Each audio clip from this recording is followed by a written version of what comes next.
যাদের পিসি চালু হচ্ছে বন্ধ হচ্ছে এবং যাদের কম্পিউটার চালু হচ্ছে বন্ধ হচ্ছে তাদের জন্য আজকের এই ভিডিওটি খুবই গুরুত্বপূর্ণ ভিডিও। অবশ্যই ভিডিওটা শুরু থেকে শেষ পর্যন্ত দেখবেন। দেখতেছেন 1515 কোডিং অ্যানালাইজ কার্ডে 1515 কোডিং, অর্থাৎ 1515 হচ্ছে র্যামের কোডিং। আপনি যতই র্যাম চেঞ্জ করেন না কেন আপনার ডিসপ্লে দিবে না, বা হঠাৎ আপনাদের যাদের কম্পিউটারগুলো সমস্যা হয় না এমন একটা, যে হঠাৎ দেখতেছেন র্যাম নাড়ানাড়ি করার পরে কিন্তু ডিসপ্লে হঠাৎ করে দিচ্ছে, আবার কোনো সময় ডিসপ্লে দিচ্ছে, কোনো সময় দিচ্ছে না। আবার ডিসপ্লে দিলে ২ মিনিট থাকতেছে তারপরে বন্ধ হয়ে যাচ্ছে। তো আজকে সেরকম একটি মাদারবোর্ড, এই মাদারবোর্ডের সমস্যা ছিল পুরো যে প্রসেসর সকেটটার পিন বাঁকা করে ফেলছে, তারপরে এই ধরনের সমস্যাগুলো। তো মূলত এই সমস্যাগুলো নানা ধরনের কারণে হয়ে থাকে। ভিআরএম আইসি এবং ছোট, ছোট রেজিস্টার কম্পোনেন্ট ইলেকট্রিক্যাল কম্পোনেন্টের কারণে, র‍্যাম আইসির কারণে, আবার বায়োসের কারণে, আবার মেন চিপসের কারণেও হয়ে থাকে। তো আমাদেরকে সাধারণত মেন চিপসের কারণে খুবই কম হয়ে থাকে এবং বেশিরভাগ বায়োস এবং যে ইলেকট্রিক্যাল ছোট ছোট যে কম্পোনেন্টগুলো আছে, রেজিস্টারগুলো আছে, সেগুলোর কারণে হয়ে থাকে। তো আপনাদেরকে দেখাচ্ছি যে আমি যতই র্যাম এটা সলিড থেকে চেঞ্জ করি না কেন, অন্য বিভিন্ন র্যাম লাগাই না কেন, তো সমস্যা কিন্তু একটাই দিবে। ওই যে র্যামের কোডিং দিবে 1.15 মানে 1515 কোডিং দিবে। তো 1515 কোডিং হচ্ছে যে একটা র্যামের কোডিং। এই যে মাঝুতে 4F দিচ্ছে কোডিং, এখানেই কিন্তু মাদারবোর্ড কিন্তু কোনো ধরনের ডিসপ্লে দিচ্ছে না। তো এই সমস্যাগুলো মূলত হচ্ছে যে মাদারবোর্ডের হয়ে থাকে, বা বা আমি র্যাম যদি ওই সলেটেও লাগাই দিই, সলেট চেঞ্জ করে দিচ্ছি, তারপরেও কিন্তু এইটা দিবে, বা একটা যদি আমি ভালো র্যাম লাগাই তারপরেও কিন্তু এই ধরনের সমস্যাগুলো দিবে। তো মূলত আপনারা অনেকেই বলেন যে না এই ধরনের, আসলে আমি নিজে ভিডিও করছি, তাই আইসিটা যখন খুলি তখন কিন্তু দেখাতে পারিনি।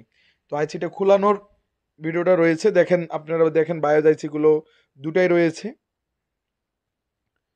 এই যে এবার কিন্তু কোডিং করতেছে, অর্থাৎ যে মাদারবোর্ড কোডিং করা শুরু হয়েছে এবং ডিসপ্লেও দিয়ে দিছে। এখন দেখা যাবে যে মাদারবোর্ড ডিসপ্লেও দিয়ে দিছে।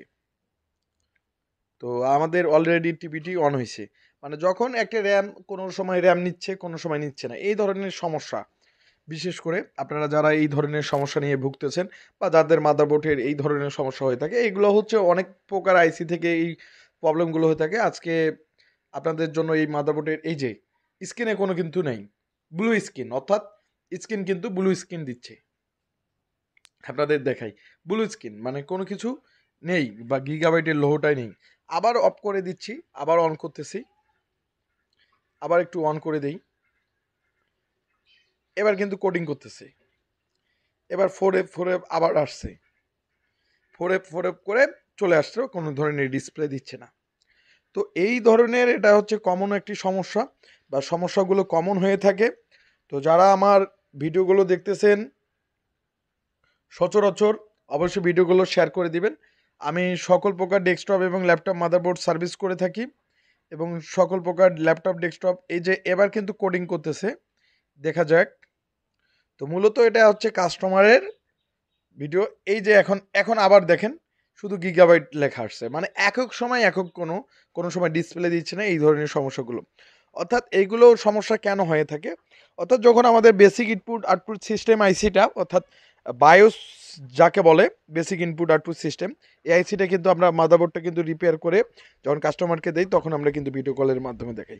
যতই আপনি র্যাম চেঞ্জ করেন না কেন বা যেটাই করেন না কেন, এই ধরনের সমস্যা কিন্তু হয়ে থাকবে। আরেকটা সমস্যা হয়ে থাকে গিগাবাইটের 85 মাদারবোর্ডগুলোতে, এক র্যাম একবার দিয়ে ডিসপ্লে দিবে, পরবর্তী আর ডিসপ্লে দিবে না, এই ধরনের সমস্যাগুলো হয়ে থাকে। তো কোডিং দেখাচ্ছে 1515। তো এই ধরনের যারা সমস্যা নিয়ে ভুগতেছেন অবশ্যই আমার ল্যাবের ভিডিওগুলো শেয়ার করে দিবেন। আমরা সচরাচর যে ডেস্কটপ এবং ল্যাপটপ মাদারবোর্ডগুলো সার্ভিস করে থাকি, তো সচরাচর আমরা ল্যাপটপ এবং ডেস্কটপ মাদারবোর্ডগুলো সার্ভিস করব। এখন মূলত হচ্ছে যে এর যে basic input output system ICT আমি তুলে নেব, অর্থাৎ দেখতে পাচ্ছেন দুটো বায়োস, ডুয়াল বায়োস, এই বায়োসগুলো আমি তুলে ফেলছি। এখন এই বায়োসগুলো হচ্ছে সমস্যা, আপনাদের এই যে আইসিটি, এই আইসিটি এখন লাগিয়ে দেব, বা নতুন একটি বায়োস লাগিয়ে দেব, এর কারণে কিন্তু এই ধরনের সমস্যা দিচ্ছে। এই জায়গায় আমি সুন্দর করে সোল্ডারিং করে লাগিয়ে দেব। তো যারা আপনারা আমার ভিডিওগুলো দেখতেছেন সচরাচর অবশ্যই ভিডিওগুলো শেয়ার করে দিবেন, এবং আমরা এই যে আইসিটা চেঞ্জ করার পরে দেখব এবং আপনাদের জন্য ভিডিওটা নিয়ে আসব। তো আইসিটা আমি লাগানো শেষ করে ফেলছি, অর্থাৎ যে বায়োজ আইসিটা লাগাইছি। এখন আমরা মাদারবোর্ডটা পাওয়ার দিয়ে দেব। এই যে আমার মাদারবোর্ড কোডিং করছে, এখন কাস্টমারকে দিয়ে দেব। তো মাদারবোর্ডটা এই যে বায়োস বেসিক ইনপুট আর টু সিস্টেম আইসিটি চেঞ্জ করার পরে কিন্তু মাদারবোর্ডটি ডিসপ্লে দেয় এবং লোহো কিন্তু এখন ঠিকঠাক আছে। তো কাস্টমার অবশ্যই আমার যে এই কাজটা আমার ইউটিউব চ্যানেল থেকে দেখেই তারা সরাসরি আমার ল্যাবে আসছে। তো তারা পাশে ছিল এবং কাজগুলো আমরা সচরাচর এই ধরনের কাজগুলো সমস্যা যে কোনো ডেস্কটপ এবং যে কোনো ল্যাপটপের মাদারবোর্ডের কাজগুলো করে থাকি। তো আপনাদের যাদের সমস্যা নিয়ে ভুগতেছেন বা যে কোনো ধরনের সমস্যা, অবশ্যই আপনারা আমার ল্যাবে আসতে পারেন, সরাসরি আমার ল্যাবের নাম্বার কন্ট্যাক্ট করতে পারবেন। এবার দেখেন কোডিং কিন্তু এবার ঠিক করতেছে, এবার কিন্তু এই ধরনের সমস্যা করতেছে না এবং মাদারবোর্ড ডিসপ্লেও দিচ্ছে, প্রতিবারই ডিসপ্লে দিচ্ছে। তো এই ধরনের সমস্যাগুলো এখন আপনাদের দেখতে পাচ্ছেন। তো অবশ্যই ভিডিওগুলো শেয়ার করে দিবেন।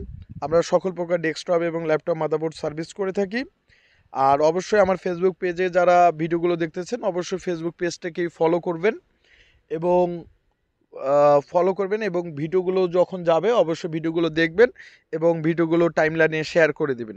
তো ধন্যবাদ সবাইকে। আজকে এ পর্যন্তই। আগামী দিনে আরেকটি ভিডিও নিয়ে আসবো। প্রতিনিয়ত আমরা ভিডিও আপলোড করে থাকি। ধন্যবাদ সবাইকে।